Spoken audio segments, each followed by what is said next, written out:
Muy bienvenidos, mis queridos telepensantes. ¿Será verdad eso que dijo nuestro presidente, Gabriel Boric, de que todo volverá a comenzar? Bueno, en Las Verdaderas Mentiras nos hacemos cargo de este tema y de otros temas, por supuesto, con Martina Rau. Usted ya lo conoce, Martínez de la casa. Está todos los lunes, estoico aquí trabajando por Chile y tenemos a un invitado que nos va a abrir realmente las perspectivas respecto de varios temas específicos de la Constitución.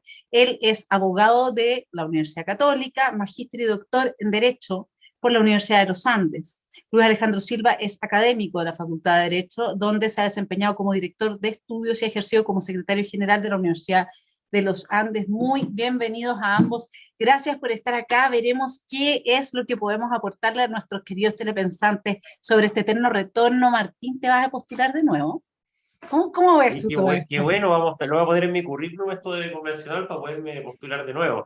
Oye, Claro. es como el antidicho que nadie puede tropezar dos veces con la misma piedra, vamos a seguir siempre en convenciones constitucionales. Imagínate la propuesta del presidente, es bien curioso esto, ¿no?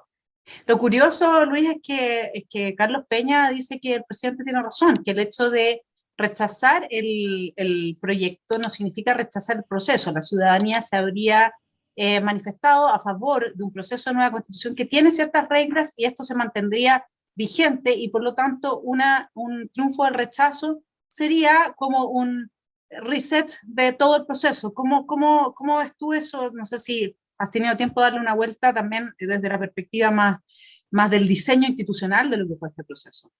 Yo creo que definitivamente la interpretación de Peña es errada. Es decir, ya el presidente se equivocó al decir que un rechazo significaba reiniciar el proceso, y Carlos Peña se equivoca también al decir que el presidente tiene razón, porque el argumento que yo dudo que el presidente haya tenido este argumento en la cabeza para decir lo que dijo, pero Carlos Peña racionaliza el pensamiento de Boric, que es el propio en realidad. Es obviamente que él dice que Boric dijo o quiso decir tal o cual cosa, aunque no la dijera, pero en realidad el pensamiento de Carlos Peña. Pero se equivoca porque en el fondo él interpreta el texto de la reforma, porque eso es lo que está haciendo una interpretación bastante literal del texto de la reforma que está en la Constitución, en los últimos artículos, de una manera muy literal, pero omite un elemento que es extraordinariamente importante, aunque es mínimo en el texto, que es el artículo primero. O sea, es el primer artículo de la reforma, que es el 120 y no sé cuánto, habría que mirarlo en el texto, pero donde dice que el presidente convocará 3 días después de que el artículo entre en vigencia un plebiscito mediante decreto, ¿no? Para el 25 de octubre, creo que era de 2020, ¿no? Ya me pierdo con la fecha. Pero ahí hay un elemento que a mí me parece que es crítico para la interpretación de la reforma constitucional. Esta fue una reforma que se hizo para un solo proceso.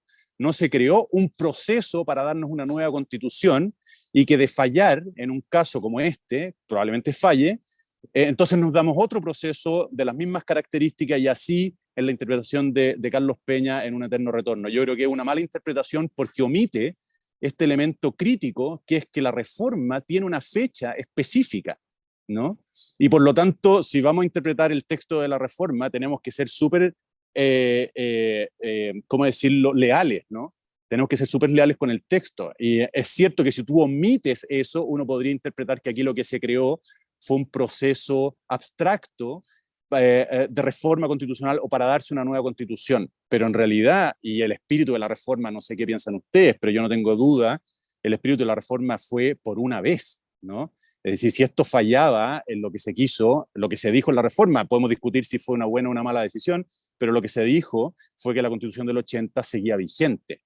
Punto final, ¿no? Ahora es que hacen esta interpretación de que el plebiscito de entrada fue en realidad un plebiscito también de rechazo a la Constitución vigente, por lo tanto la Constitución está virtualmente muerta, aunque no tan muerta porque sus disposiciones siguen siendo obligatorias para darse un nuevo proceso constitucional en este eterno retorno hasta que sea reemplazada por un texto nuevo. Entonces una interpretación un poco mañosa de la que hace Carlos Peña, a mi juicio, y definitivamente desde el punto de vista del presidente se escapó con los tarros. O sea, el presidente de la República no tiene ni una potestad, si es que quiere ser respetuoso por lo menos en la forma de la Constitución, no tiene ni una potestad para definir cómo Chile se va a dar una nueva Constitución en caso de que gane el rechazo. ¿Cómo lo ves tú, Martín? Porque efectivamente lo que está diciendo Luis, a mí lo que me llama la atención es que Gabriel Boric en el fondo, y también Carlos Peña y quienes han defendido la posición del presidente, están quitando, a ver, desde mi punto de vista, tú hablaste, Luis, de una visión más mañosa.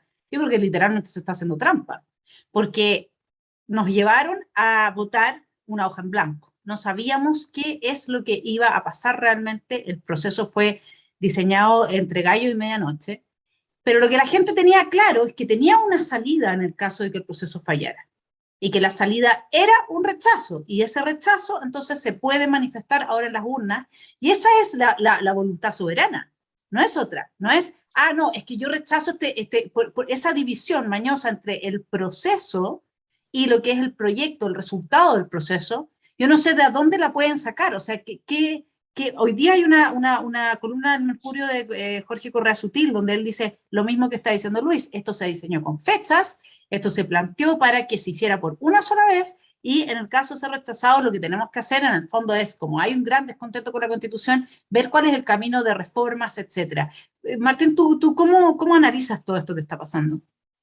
Sí, mira, solo complementar, de hecho, el artículo 130 que dice: 3 días después de entrar en vigencia el artículo, el presidente de la República convocará mediante decreto supremo un plebiscito nacional el 25 de octubre del 2020. Y de hecho, en el artículo 142 termina diciendo: si la cuestión planteada a la ciudadanía del presente plebiscito ratificatorio fuera rechazada, continuará vigente la presente Constitución, digamos. O sea, es bien claro que si esto se rechaza, seguimos con la actual Constitución, que tiene sus mecanismos de reforma, que el Parlamento tendrá que hacerse cargo.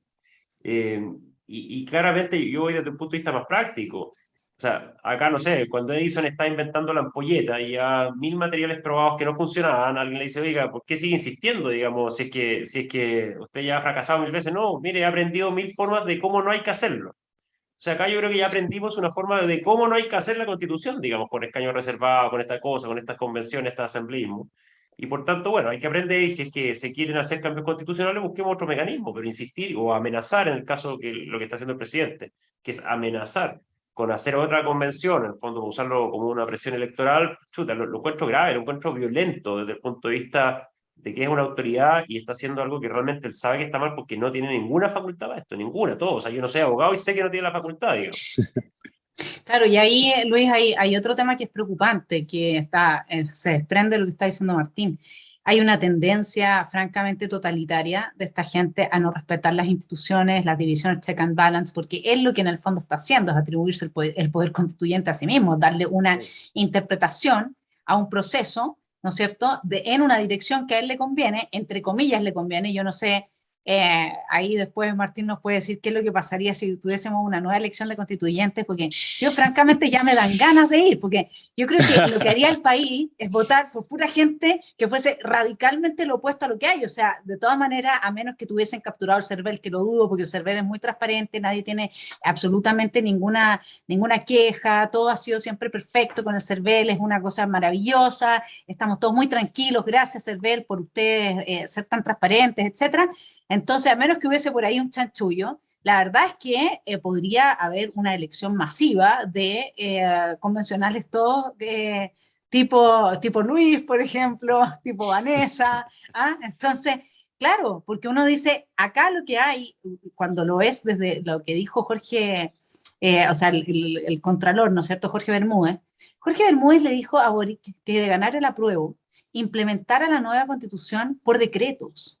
De ahí tienes a Boric que diciendo, bueno, además de su polola que hizo todo este gabinete que parece ya decimonónico, así de la emperatriz María Antonieta, le falta su jardincito especial nomás. De ahí tienes a Boric diciendo que prácticamente que el Senado, o sea, él mismo está anulando el Senado, que es donde vuelve el poder constituyente que se entregó en ese momento a la ciudadanía para el plebiscito. Entonces, hay una tendencia clarísima, un poco a partir de lo que dice Martín también, de imponer, ¿no? De imponer por la fuerza una cierta visión. ¿Cómo ves tú que se ha movido este gobierno dentro de lo que es? ¿Será que no saben o no entienden o no quieren entender las reglas del juego democrático y de la estructura republicana institucional del país? O sea, definitivamente son poco amigos de la democracia. De hecho, este proceso, ¿se acuerdan de esas palabras de Atria que fueron tan controvertidas hace años atrás cuando dijo que el proceso iba a tener lugar por las buenas o por las malas? Y bueno, se interpretaron como resultaron los hechos dándole la razón, porque este proceso se impuso por la fuerza, pero lo que es interesante notar es que en esas palabras de Atria y en general en todo el planteamiento de Atria, que es compartido por buena parte de esta izquierda más reformista o revolucionaria, es definitivamente una impaciencia ante los ritmos de la democracia. Eso no cabe ninguna duda, y de hecho ellos están mucho más cómodos con un ejercicio autoritario del poder, mucho más cómodos que preguntándole a la gente. Ellos hablan mucho de participación, pero una participación siempre acotada a quienes piensan como ellos. Es decir, si tú piensas distinto, y de hecho el ejercicio en la Convención Constituyente, bueno, y Martínez, no quiero decir protagonista, quiero decir es víctima, ¿no?, de la forma en que ellos condujeron ese proceso. O sea, si tú pensabas diferente, es decir, estaba en la otra orilla, porque los matices dentro de las comisiones, dentro de la izquierda también existieron, pero si tú estabas en la otra orilla, simplemente no existías, ¿no? No existía. Y eso en el gobierno se les nota igual, ¿no? Y el hecho de que Bermúdez le dijera, mire, usted gobierne por decreto, lo que le está diciendo, mire, esto hay que agilizarlo, esto hay que implementarlo rápido, y la manera de hacerlo obviamente es por decreto, es una forma autoritaria de ejercer el poder, ¿no? Y las palabras de Boric de alguna manera traicionan ese espíritu. De hecho, una columna que no sé cuándo salió, yo la leí ayer, de Pablo Ortúzar en La Tercera, en donde compara un poco lo que está pasando en Chile con la serie Los Sopranos y esta otra, este compadre, este químico que se convierte en narco, no me acuerdo cómo se llama ahora. Ese. Entonces él dice, mira, él compara y dice, bueno, nosotros estamos viendo a un presidente que parte como una buena persona, pero se irá a transformar, ¿no es cierto?, en el perverso sujeto en el que se transforma en esta serie. Y él dice, bueno, estamos a un tris de comprobar esto. Y de hecho, si uno a Boric le atribuye, una, vamos a decirlo así, una ligereza en lo que dijo, bien, sigue siendo el personaje ingenuo del principio de la serie, pero si uno le atribuye a Boric una intención reflexionada, ¿no?, de ir adelante con este proceso desde el Ejecutivo, bueno, definitivamente se está transformando en el personaje perverso, siniestro, en el que esta serie, bueno, nos han entretenido tanto. No sé, Martín. Sí, mira, lo que me pasa, y voy a volver sobre lo mismo, lo dijo el presidente Boric y uno lo encontró como curioso, anecdótico, así que hoy no entiende que no es así, digamos, estará mal informado, no sé, bueno, la verdad es que quizás le costó entender, digamos. Pero después cuando Camila Vallejo lo dice con una claridad bastante más sólida que el presidente, y dice, lo que vamos a hacer es hacer otra convención constitucional si es que no se aprueba este texto. Ya no es una cosa como irreflexiva, pues, como que lo dijo la pasada, sino que una decisión de gobierno, y por lo que se ha ido sabiendo, esto ya lo tenía planificado y la idea era decirlo más adelante, y parece que el presidente en el matinal se escapó con los tarros, pero es algo que es realmente reflexionado, digamos, y es una estrategia, no sé si electoral o qué cosa, pero claramente yo creo que ellos quieren, por un lado, seguir de todas maneras con este proceso, aunque pierdan, o sea, lo van a insistir hasta que saquen adelante lo que ellos quieren, y lo otro también es que, bueno, es su odio parido al Senado, digamos, ¿ya? Que no toleran que el Senado sobre todo, tome decisiones y opine en este proceso que lo sienten tan propio, tan de ellos, y que se le está yendo de las manos, porque claro, ya yendo a lo práctico, cuando uno recorre, la gente, sobre todo más sencilla, es la que más rechaza este cuento, digamos. O sea, yo estuve la semana pasada en tomas, en cosas de ese estilo, y la gente no puede entender las propuestas que hay acá, digamos. Que una constitución que se apartó, pero muy rápido y muy lejos de las necesidades reales de la gente para meter todas sus banderas ideológicas, ¿no? O sea, mira, yo tengo un par de ejemplos, datos freak ya. La semana pasada, no sé, pues fui a dos tomas grandes, una en Iquique y otra en Arica, de hecho. Bueno, con altos pisos, que es gigante, 9.000 familias, después en el Cerro Chuño en Arica. Todos los sitios con bandera chilena. Entonces, cuando empecé a explicar la plurinacionalidad y todo, ya todo. Y después explicamos las normas de migrantes, ¿no es cierto? Esto que derecho a la no devolución, no discriminación, bla, bla, bla. Y habían varias personas migrantes. Uno me levantó la mano y me dijo, oiga, yo llevo 11 años en Chile, no he podido ser chileno, ni nacionalizarme, ni una cosa. Y yo le explicaba las normas. ¿Qué le parecen a usted? No, son excesivas. Por eso, oiga, esto es, o sea, el mismo migrante que está acá dice, Claro. no, pero es que eso ya es demasiado. O sea, ¿cómo? Digo, o sea, ese es el nivel de locura que persigue la gente que está, oye, viviendo el día a día, gente vulnerable, o sea, realmente no, muy alejado de la realidad, muy alejado. Y estuve con algunas personas indígenas, aymara, en fin, y ellos dicen, oye, si yo soy chileno, no estoy ni ahí con esto de la plurinacionalidad, no quiero ser Bolivia.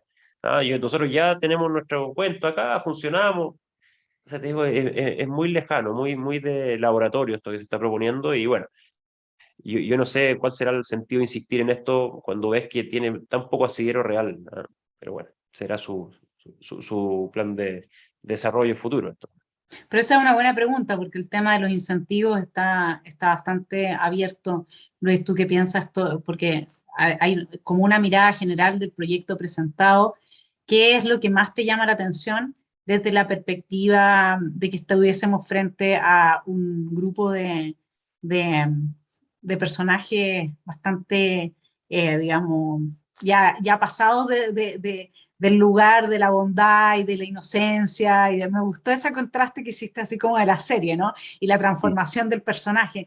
O sea, acá pasamos porque hubo personajes como el pelado Ade que desde el comienzo eran perversos, digamos, o sea, eran así, ya ahí no había nada que hacer, digamos, o sea, cara de palo, pero ya, igual de repente como él puede haber representado una parte de los chilenos también, o sea, esa tiene que reconocerla, en todos los países hay de todo, ¿no es cierto? Pero nosotros esperábamos de la otra parte que tuviese un cierto respeto a esas formas democráticas que efectivamente toman tiempo. Y al pasar la planadora por encima, la retroexcavadora por encima de eso, uno se da cuenta de que en realidad se sacaron el traje rápidamente. En ese sentido, la lectura del proyecto que se nos presenta para el plebiscito muestra, desde mi punto de vista, su peor cara es que es muy fácil transformar a Chile en un territorio de muchos temucuicui, donde tengamos una situación tipo Afganistán, ¿no? Con tribus, y que cada tribu entonces va viviendo en Afganistán, se vive del opio, y acá entonces del narcotráfico, etcétera, ¿no? ¿Cuál es para ti, Luis, lo peor? ¿Qué es lo peor para ti de este proyecto? O sea, para mí son dos cosas que se me vienen al tiro a la cabeza. La primera es la fragmentación del poder que obra esta constitución, y que en el fondo, visto con un poquito de malicia, es una manera muy inteligente de abrir espacios para que minorías políticas ejerzan un poder sobredimensionado respecto de su representatividad.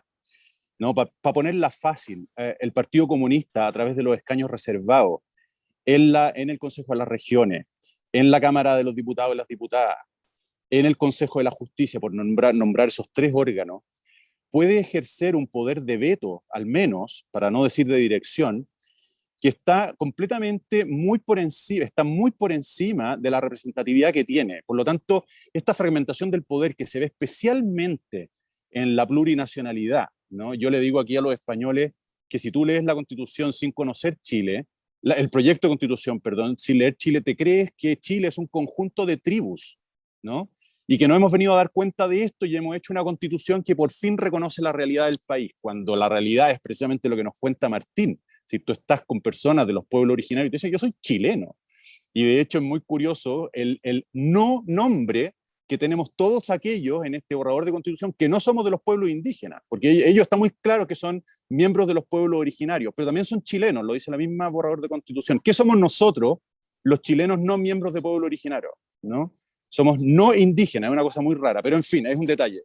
Pero esto es una de las cosas que más me disgusta del proyecto, ¿no? La fragmentación del poder, que como te digo, con un poquito de malicia puede verse como una forma muy inteligente de abrir espacios para que minorías políticas adquieran un poder sobredimensionado en la dirección política del país. Eso es lo primero. Y lo segundo es la cantidad de zonas de incertidumbre y por lo tanto de conflicto que crea entre los órganos, porque crea nuevos órganos con nuevas competencias, entrega toda la ley para su solución, ¿no es cierto? Pero en esa transición se crean una cantidad de zonas de conflicto que, uno, le dan al Tribunal Constitucional un poder que ni se soñó en la Constitución del 80. Es decir, si alguien tenía problemas con el Tribunal Constitucional como un cerrojo, bien, créanme que con el borrador de Constitución que nos están presentando, el Tribunal Constitucional adquiere N veces al cubo el poder que tenía antiguamente, sin mencionar que en vez de ser 10 miembros como eran, o 9 como deberían haber sido, no, son 11. ¿No? 11 miembros va a tener la Corte Constitucional en la nueva Constitución. Se crean una serie de zonas de conflicto entre los órganos que, de nuevo, son una circunstancia muy propicia para el caudillismo. Porque cuando el río está revuelto, ¿no es cierto?, es la ganancia de los pescadores. Y en este caso, los pescadores son aquellos que saben aprovecharse, saben sacar ventaja de las zonas de incertidumbre, de las zonas de confusión. Y este nuevo proyecto de Constitución crea muchas de esas zonas de confusión.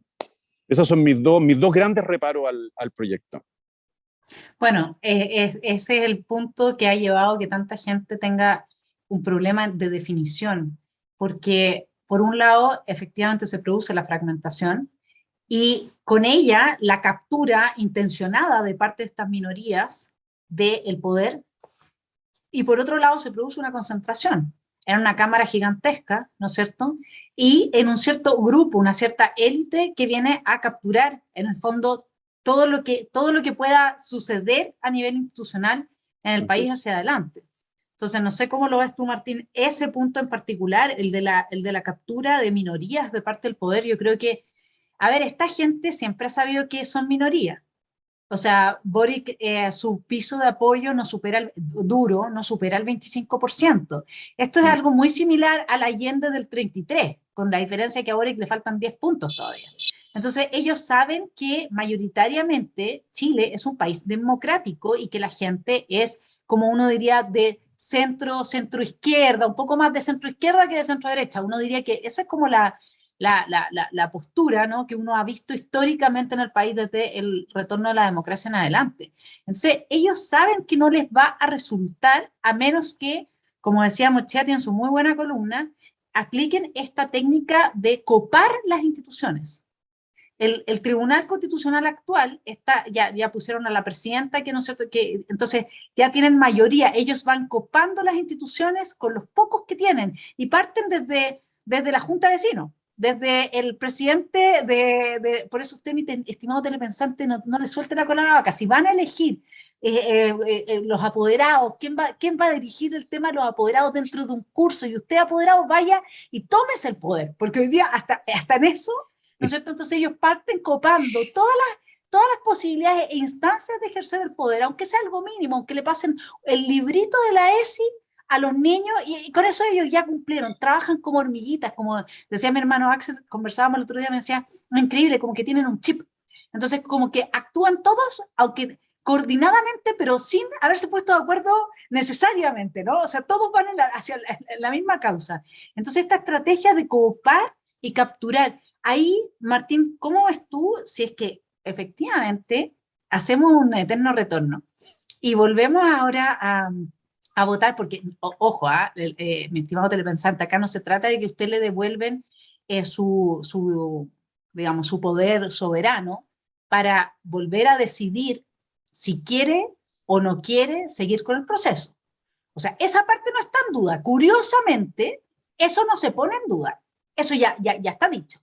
Lo que no va a estar dicho es si usted rechaza. Ahora, si usted aprueba, ahí sí, pues ahí también su poder soberano, se entiende, o sea, está muy pensado y muy diseñado para que a ellos les vaya fantástico en lo que ellos quieren. Pero acá hay una hipocresía del porte un buque. Entonces, ahora, ¿cuál es el punto que yo he planteado muchas veces? En el caso de que el Senado, por ejemplo, eligiese a un comité de expertos, que es lo que por lo demás la ciudadanía se ha manifestado mayoritariamente en las encuestas. Bueno, y con esta técnica de la captura de todos los espacios del poder, ¿qué es lo que nos puede asegurar a nosotros que no vuelva a pasar que este comité de expertos termine siendo una reproducción de un Baza o de un Atria? ¿Cómo lo ves tú eso, Martín? Bueno, es incierto, pero claramente con las experiencias que yo poco conozco, pero que uno ha averiguado, claramente los resultados de redacción constitucional andan mejor con un comité de expertos que con un asambleísmo como la convención, digamos. O sea, no sé. quiero pensar con la Constitución de Estados Unidos que la hizo un grupo de personas que algo sabía, digamos, o la de España que también la hizo un comité experto. Bueno, ahí Alejandro nos puede comentar más, que sabe más que yo de derecho de todas maneras. Pero sobre lo otro que decían, es impresionante cómo se fragmenta el poder y recordar que en este borrador, si usted lo lee, no sé, habla de las juntas de vecinos. ¿Y para qué habla de las juntas de vecinos? Para decir que hay que eliminar juntas de vecinos. ¿Y quién va a decir cuántas hay? No, pues el alcalde. O sea, ya podemos intervenir las juntas de vecinos. Y de ahí para arriba. De ahí para arriba, no sé, pues acá donde yo estoy, va a estar la comuna autónoma, la región autónoma, la autonomía territorial indígena, la nación indígena. O sea, ya 4 capas de poder más las que ya hay del gobierno central, en fin. O sea, la cantidad de burocracia que se agrega, que va a haber conflicto entre una y otra, por supuesto.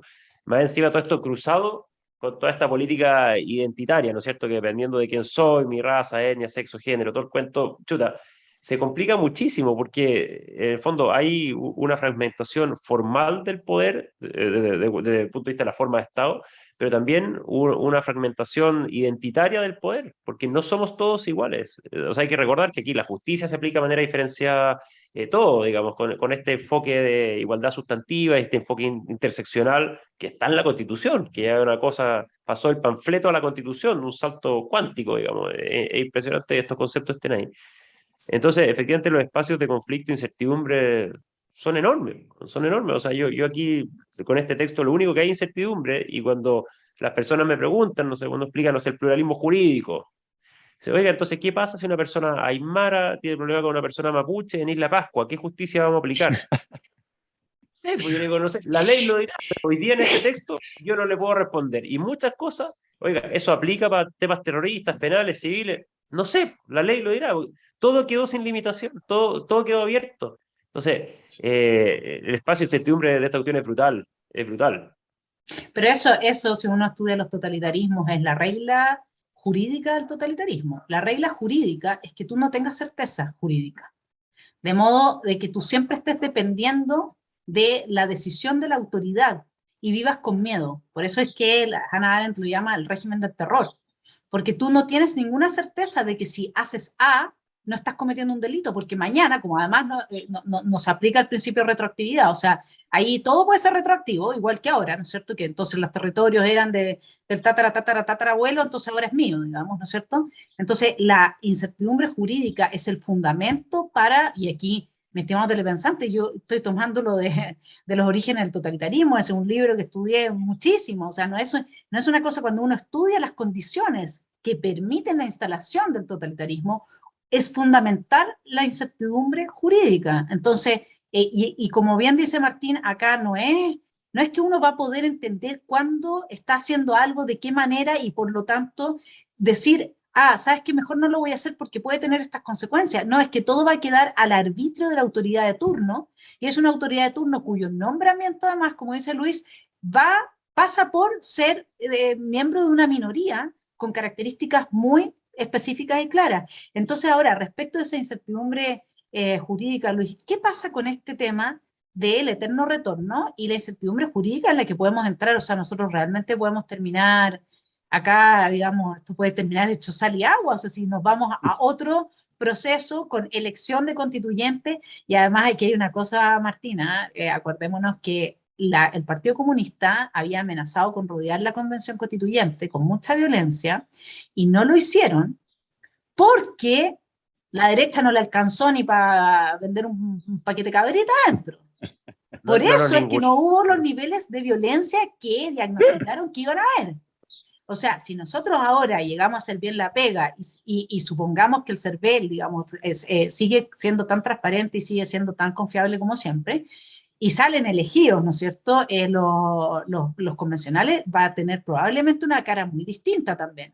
Y es muy probable que si esta gente, y esto es lo que te quería preguntar, ¿cómo lo ves, Luis? Porque esta gente no aceptó claramente que Piñera fuera elegido. No lo aceptó. No aceptó que el poder cambiara de manos y que se reestructurara internamente.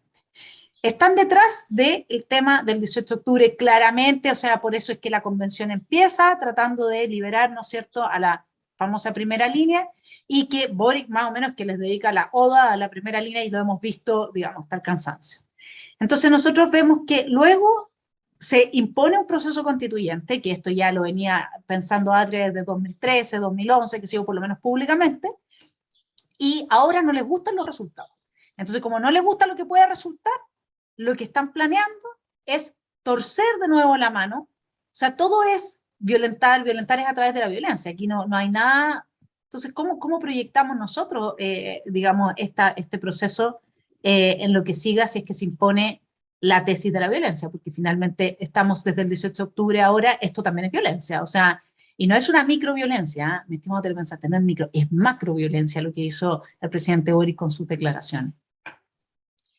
Bueno, lo que siga después del 4 de septiembre cae en el campo de la ficción, es decir, porque hay que solo imaginarse lo que puede pasar. Yo en el fondo veo una alternativa muy clara, que es cómo, que se va a jugar en cómo reacciona el Congreso frente a la calle.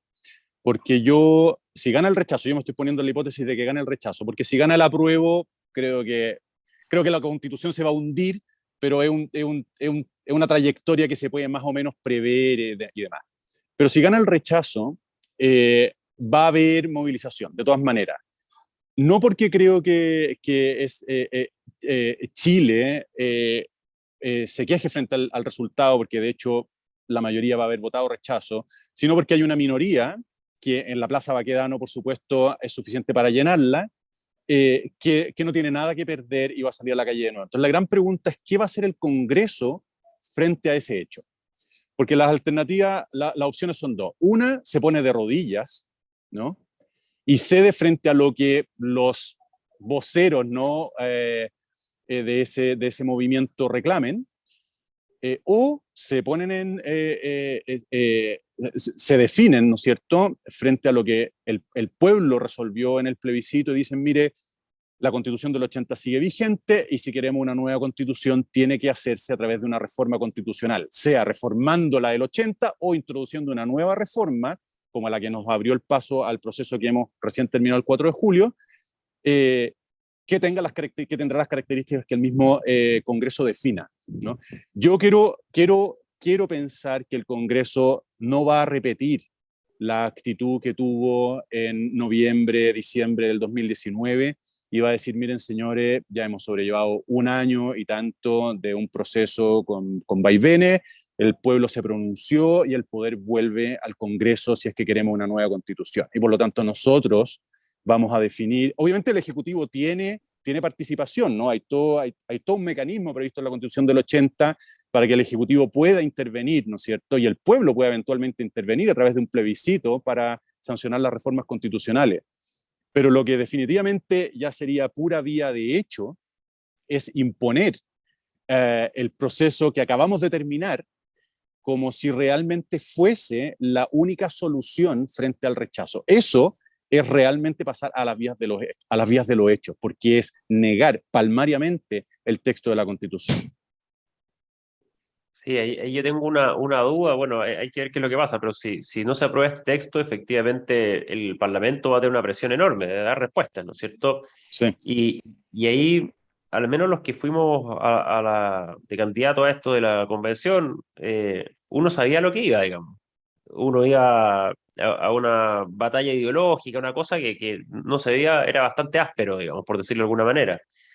Los parlamentarios no van a eso, los parlamentarios van más a un periodo de largo plazo, 8, 4 años, digamos, juntas de vecinos, tomar tecito, digamos, cosas, es otro, digamos, ¿no? Presentar el proyecto de ley del aire en las papas fritas, de los enchufes universales, del chip de las mascotas que hacen anticucho, en eso han estado, digamos.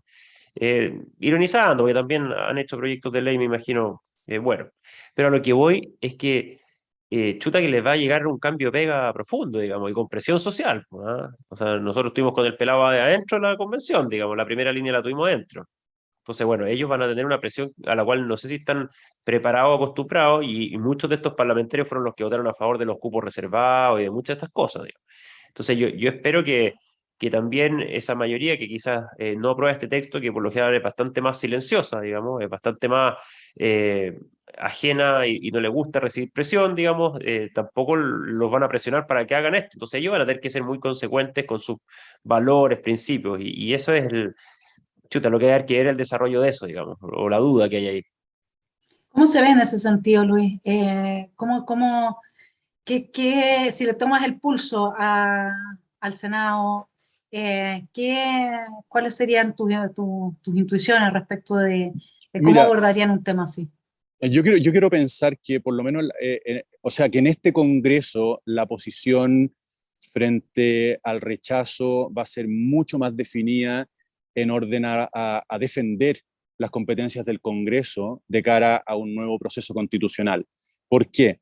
Porque en primer lugar fue la elección de todos los que están allí, salvo la mitad del Senado, la elección de todos los demás se hizo después de la elección de los convencionales y de hecho con una parte de su trabajo ya bueno, no muy avanzada, pero avanzada, ¿no? Y de hecho la composición en la Cámara de Diputados es bien elocuente, ¿no? Del cambio que se produjo en el electorado.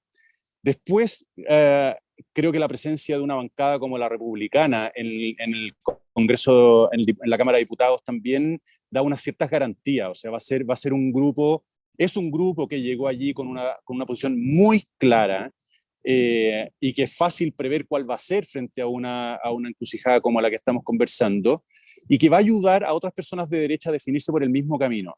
Y por último, quiero pensar en que todas aquellas personas de la izquierda democrática que han visto en este proceso seriamente amenazado su puesto de trabajo, van a defenderlo ahora, es decir, no van a ser tan ingenuos como para volver a abrir un proceso que pueda cuestionar la existencia del Senado, ¿no? Creo yo, pero bueno, lo que yo crea, imagínate lo que puede importar, creo yo que este Congreso está mucho mejor perfilado que el anterior y después hay que también mencionar que ya tienen la experiencia, por último como ciudadanos, ¿no?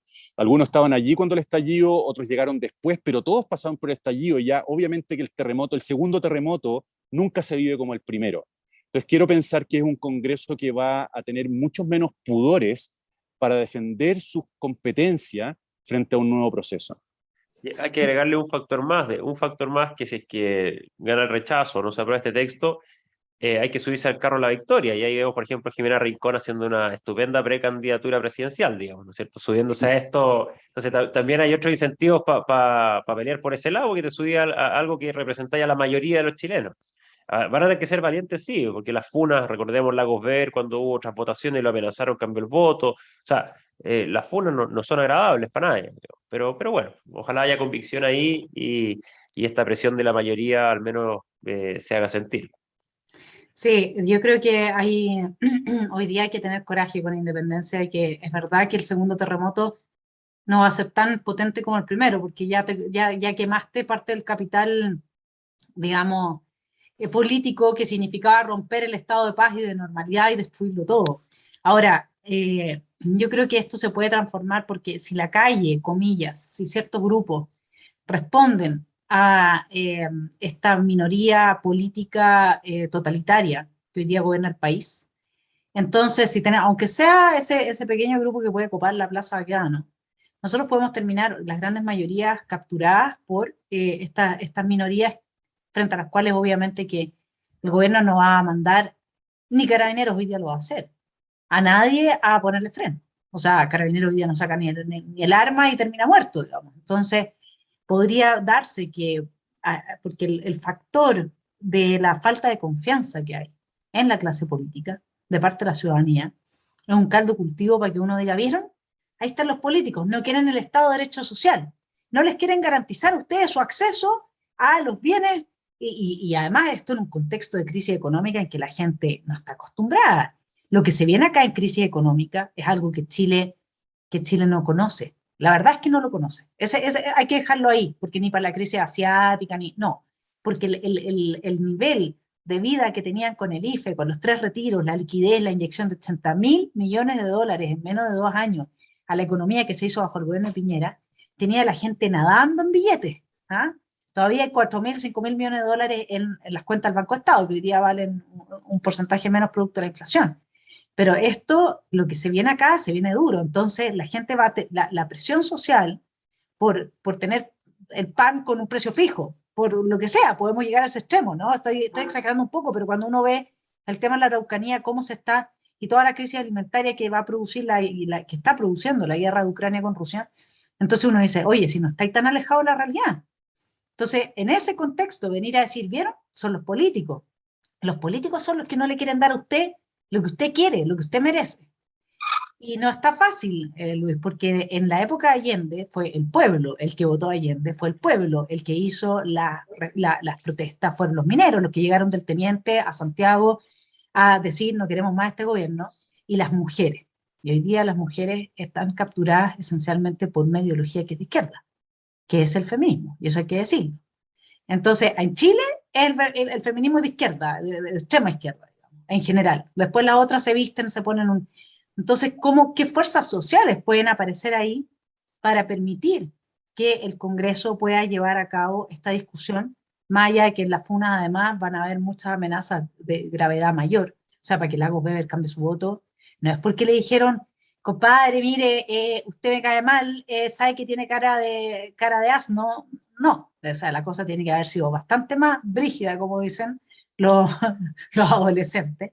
Entonces ahí como para ir cerrando la entrevista de hoy día, si cada uno puede como ciertas intuiciones que nos permitan ir nutriendo esa reflexión en caras al Chile que viene, que tenemos que recuperar, esa es la verdad. La única observación que yo haría es adelantar la complicada situación en la que se va a ver el presidente Boric después del 4 de septiembre si gana el rechazo y la violencia se toma las calles.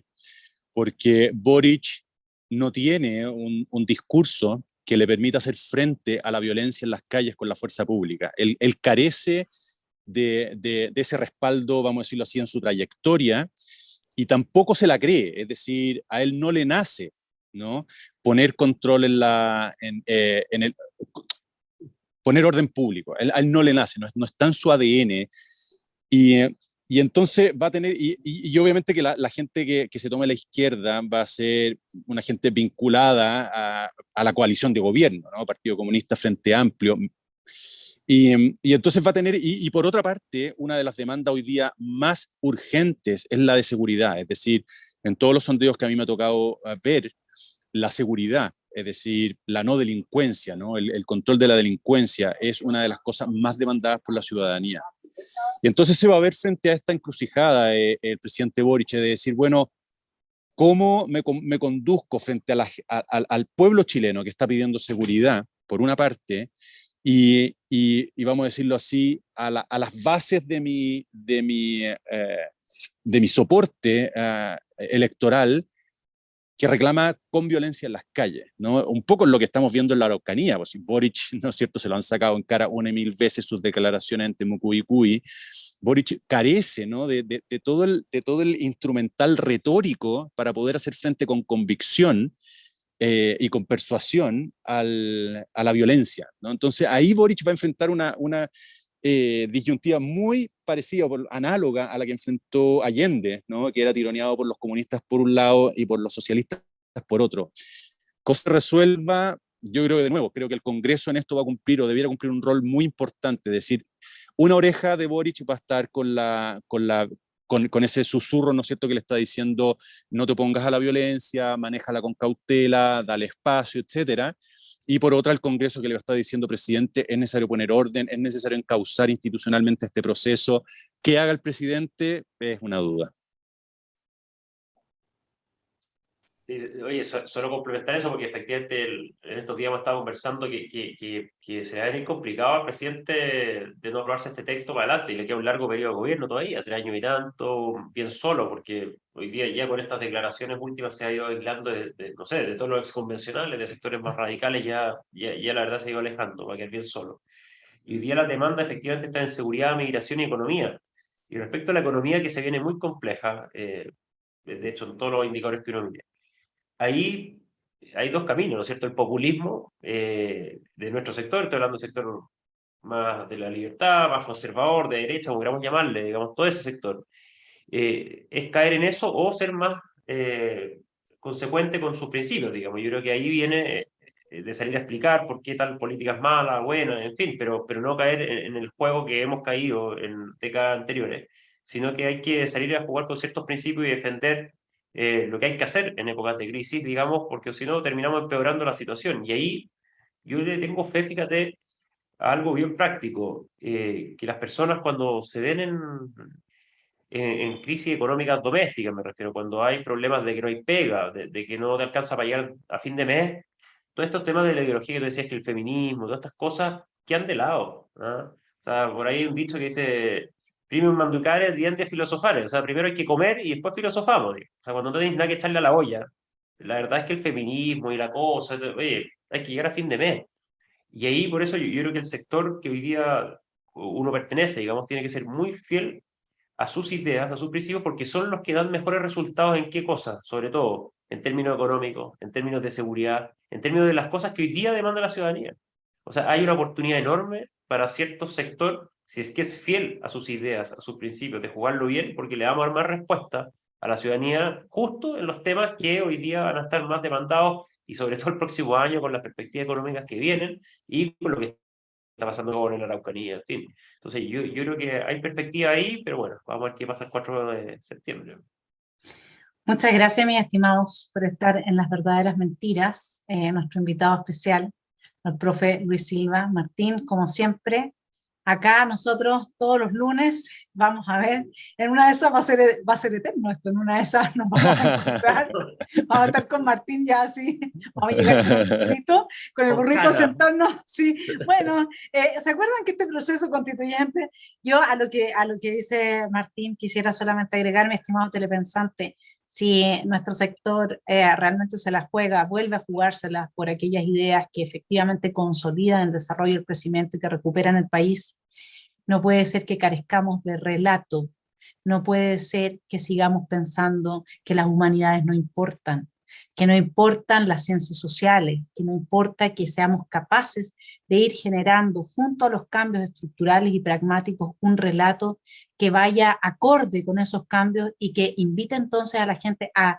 compartir un sentido común, porque nosotros necesitamos colaborar para sacar adelante este país, y esa colaboración requiere de ciertos acuerdos, y esos acuerdos son espontáneos, como dice Gramsci. Necesitamos esa nueva estructura del discurso, de un discurso hegemónico que nos una, pero que nos una en torno a los valores de la paz, la libertad, el desarrollo, el crecimiento, el mérito, y para eso, por Dios, Luis, que vamos a necesitar no un consejo de la justicia, sino que realmente una reforma de todo el poder judicial, porque para mí esa es la llave, la pieza maestra que falló acá junto con los partidos políticos y que nos condujo a la crisis que estamos.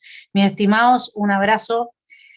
Seguimos acá reflexionando. Muchas gracias, Luis, por venir. Martín, nos vemos el próximo lunes. Espero que con esto del eterno retorno no te agobie, no te agobie. Un abrazo grande. Que estés bueno, muy un gusto bien. inmenso. Muchas gracias. Adiós. Ajá. Algo que esté muy bien.